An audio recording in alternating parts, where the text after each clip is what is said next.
Olá, bom dia, eu sou Ângelo Pavini, estamos começando hoje o Café na Arena, um programa em que eu vou conversar com pessoas do mercado financeiro a respeito de economia, a respeito de investimentos, e hoje o nosso convidado é o Arthur Machado, sócio da Americas Trading Group. Ele está contando para a gente um pouquinho sobre os projetos da empresa, um projeto de abrir uma nova bolsa no país, em parceria com a Bolsa de Nova York. Queria saber do Arthur, o que é essa ATG? O que é a Americas Trading Group, que é uma empresa nova, de repente já tem um projeto desses, né? O mercado brasileiro, como quase tudo, né, um pouco de mercado, por que pareça, esse movimento veio tardio. Ele começou em 2005, 2006, quando, um pouco antes aí da época da desmutualização das duas bolsas, que era a BMF e a Bovespa, que eram bolsas de ações e derivativos, começou um movimento para tentar justificar até a desmutualização. Quer dizer, esse processo no Brasil começou errado.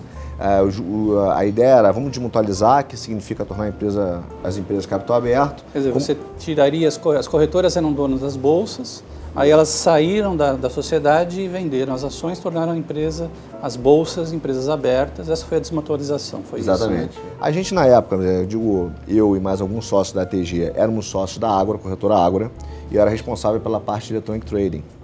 E fomos aí pioneiros na discussão, mesmo com a Bovespa ainda, que éramos associados à Bovespa, né, da associação antes da desmutualização, influenciar, do ponto de vista de mercado, a implementação dessas práticas.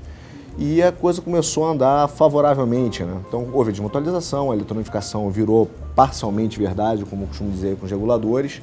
Em 2008 a gente acabou vendendo a corretora para um grande banco brasileiro e esse projeto, pelo menos para a gente, ficou ainda mais claro. Olha, é óbvio que o movimento de eletronificação no mundo já aconteceu, no Brasil é natural e a ATG tem que pegar esse movimento.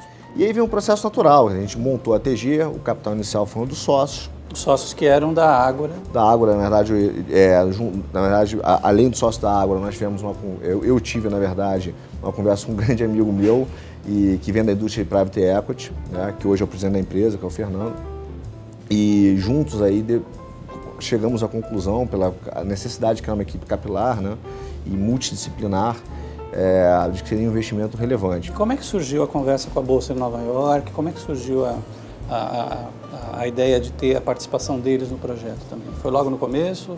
Não, foi uma coisa mais, uma história engraçada e um pouco romântica, né? E como toda boa história, cercado de algumas casualidades. Na verdade, a gente começou a procurar, a gente já tinha a gente sempre foi um pouco audacioso, que é montar a TG sozinho, no momento que você está, eu digo sozinho, só com o nosso capital próprio, né? No momento que você está começando a desenvolver o mercado. E a gente era próximo muito de um vendedor aí de tecnologia, que era ligado à Nice Technology, ainda é, e aí a gente escolheu duas ferramentas, na verdade, dois softwares que pertencem à Nice. A Nice Technology, só para explicar, é uma empresa da Bolsa de Nova York que presta serviço de tecnologia. De tecnologia.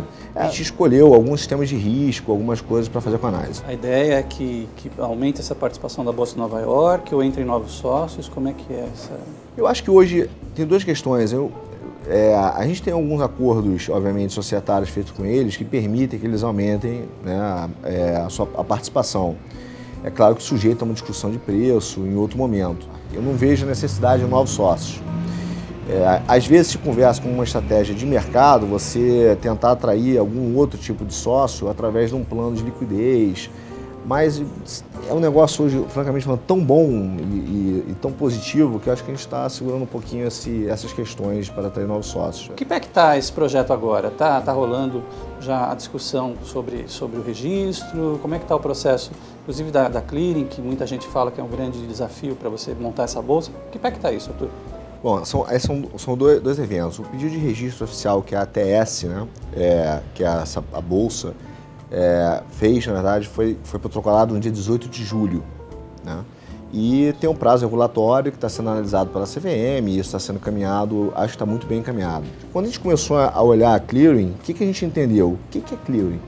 É sistema de risco, principalmente conhecendo os ativos brasileiros, entender como esses ativos brasileiros funcionam e análise de crédito. Essa coisa do risco é porque a clearing acaba funcionando meio como uma garantidora de algumas operações, porque ela tem que... As pessoas estão negociando lá no meio, não dá para saber exatamente Quem tem dinheiro para pagar totalmente ou não? É exatamente essa capacidade de entender o risco de crédito dos participantes e a relação de risco dos ativos.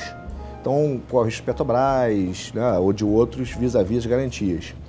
Então, a gente começou a perceber o seguinte: quem é que efetivamente tem essa capacidade de fazer essa análise de crédito dos participantes, que conhece o mercado brasileiro, que tem um banco de dados de mercado, um histórico muito parrudo, robusto, amplo, não só de ações, não só de derivativos, porque às vezes as garantias são dinâmicas. Foi aí que a gente identificou, por exemplo, uma grande empresa, que é a Risk Office, que é uma das empresas que tem mais de 10 anos, acho que tem 15 anos no mercado brasileiro de risco, tem uma placa muito forte, tem um histórico muito forte de conhecimento de mercado, tem uma base de clientes, acho que ela tem 70% ou 68% de mercado no Brasil. E aí o processo natural foi exatamente o quê? Convidá-la a fazer parte do business de clearing, do negócio de clearing, porque ela traz toda essa experiência, toda essa capacidade técnica de mercado para dentro do negócio de clearing. Quer dizer, então, que vocês estão se associando com essa empresa, a Risk Office é antiga já, né? É uma empresa de mercado que prestava muita consultoria para fundos de pensão, né? Exatamente. E ela então vai fazer essa parte de risco para clearing de vocês. Isso, é uma sócia, inclusive. E vai ser sócia dessa outra empresa. Vai ser sócia da ATS também? Não, não vai ter nada a ver. A gente a gente gosta de ter um pensamento, como costumo dizer, provocativo aí no mercado. O que a gente acredita? A gente acredita em competição. Mas como o problema do mercado é clearing, é permitir que essa empresa de clearing preste serviço para outras bolsas, tanto para a ATS como para qualquer outra bolsa que venha. Como é que você vê a nova bolsa que vocês estão pensando? Vai ser uma bolsa para grandes investidores? Ela vai ter um espaço para o varejo, para o pequeno investidor também? O perfil ele se inicia voltado muito pela própria estrutura do negócio, que é, né, de liquidez, mais velocidade, mais robustez, voltado um pouco para o mercado institucional. Mas ele, logo, a gente está olhando para o mercado de varejo. A gente foi sócio da Ágora, a gente formou a liquidez de varejo no Brasil. Foi famosa, foi uma das primeiras a criar corretagem fixa, né? Foi muito popular. Home broker, tecnologia. Então a gente entende da formação de liquidez. O Brasil tem um problema maior do que das pequenas e médias empresas. Sem abertura de mercado, né, sem atrair novos investidores e convergindo com o que existe no mundo, é muito difícil você ter liquidez, porque no final é o mesmo bolo. Como é que fica essa situação das corretoras e o futuro desse mercado? Vai desaparecer vamos assim, o negócio feito tradicionalmente ou vai ficar só a alta velocidade? Como é que você vê isso? Não, eu acho que se você pega o processo, é por isso que eu digo que faltou uma discussão ampla no Brasil sobre eletronificação. A gente entendeu em determinado momento que a eletronificação ia ser só mais um meio de enviar ordem do jeito que era, e não se entendeu que isso muda a infraestrutura de mercado. O que aconteceu foi, na minha visão, um desbalanceamento de direitos e deveres. Então, em determinado momento, houve a desmutualização, se tornou uma empresa pública, com fins lucrativos, tem outros sócios, se deixou várias responsabilidades e passivos aos intermediários e não se deu a eles os direitos que eles têm em outros mercados. Você acha que a questão da alta velocidade, das negociações com algoritmos, que a gente vê lá fora, muita gente com medo disso, que pode causar problemas, teve problemas com empresas lá fora que fizeram ordens erradas, dispararam milhares de ordens automaticamente. Como é que você vê isso no Brasil? Acho que normalmente tem duas coisas aí. Em termos de velocidade, eu vou com o princípio jurídico que fala que o abuso não exclui o uso, né? Lá é outro mercado.